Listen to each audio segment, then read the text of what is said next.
আসসালামু আলাইকুম। মিজি এগ্রোতে আপনাদের সবাইকে স্বাগতম। আশা করছি সবাই ভালো আছেন। আলহামদুলিল্লাহ আমিও ভালো আছি। তো আমাদের ভিডিও যারা দেখেন সবসময় তারা হয়তো জানেন যে আমি আমার জমিতে ট্র্যাক্টর দিয়ে হাল চাষ করছিলাম নতুন করে ফসল চাষাবাদের জন্য। তো ফসল চাষাবাদ সবার কাছে অনেকটা সহজ লাগে। তো আজকে একটু দেখাচ্ছি, মানে এটা শুধু যে শ্রম যায় তাও না, এখানে কিন্তু অর্থেরও একটা যোগান দিতে হয়। মানে চাষাবাদ খালি করতে চাইলে হয় না, চাষাবাদের খরচা আছে। তো আজকে হাল চাষের সময় প্রায় 700 টাকার প্রয়োজন হয়েছে আমার হাল চাষ করতে।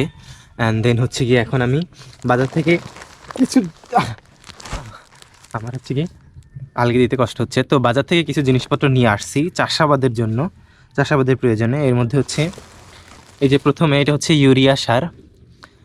যারা আমার ভিডিও দেখেন তারা হয়তো জানেন ইউরিয়া সারের উপকারিতা বা আনুষঙ্গিক সব কিছু আমি বলে দিয়েছি।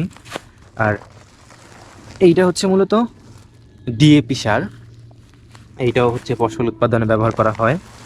আর এইখানে আমার একটা ধনিয়া পাতার বীজ, এখানে 500 গ্রাম, আর এই 500 গ্রাম মানে আধা কেজি। আর এইখানে লাল শাকের বীজ, ওইটাও আধা কেজি।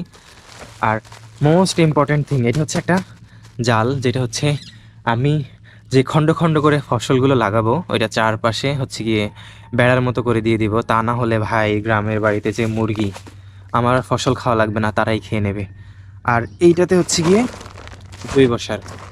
আর আমি সবসময় চেষ্টা করি যাতে রাসায়নিক সারটা কম ব্যবহার করে জৈব সারটাকে বেশি ব্যবহার করা যায় ফসল উৎপাদনের ক্ষেত্রে। তো ওইটা আমাদের জন্য কিছুটা স্বাস্থ্যকর হবে আর কি। তো ওইটাই বলতেছিলাম যে চাষাবাদ খালি করতে চাইলেই হয় না, এখানে যেমন আমাদের শ্রম দিতে হয় তেমনি আর্থিকভাবেও একটা খরচ আছে। তো সব মিলিয়ে না ওই পেট পেট পেট চলে বলতে লাইক আমাদের নিজেদের পারিবারিক চাহিদাটা মেটে। তো এখন থেকে আমি একটু একটু চেষ্টা করতেছি, মানে ওইভাবে সময় বের করতে পারতেছি না, কারণ গিয়ে আমার যে ডিজাইনের কাজ, তারপর আবার ফার্ম সেক্টর, তারপর আবার চাষাবাদের সেক্টর, সব কিছু মিলাই আনে আমি ওইভাবে বাণিজ্যিকভাবে চাষাবাদ করতে পারতেছি না। তো এখন থেকে আস্তে আস্তে চেষ্টা করব যাতে মানে বাণিজ্যিকভাবে চাষাবাদ করা যায়। আই হোপ আপনারা সবাই আমার জন্য দোয়া করবেন।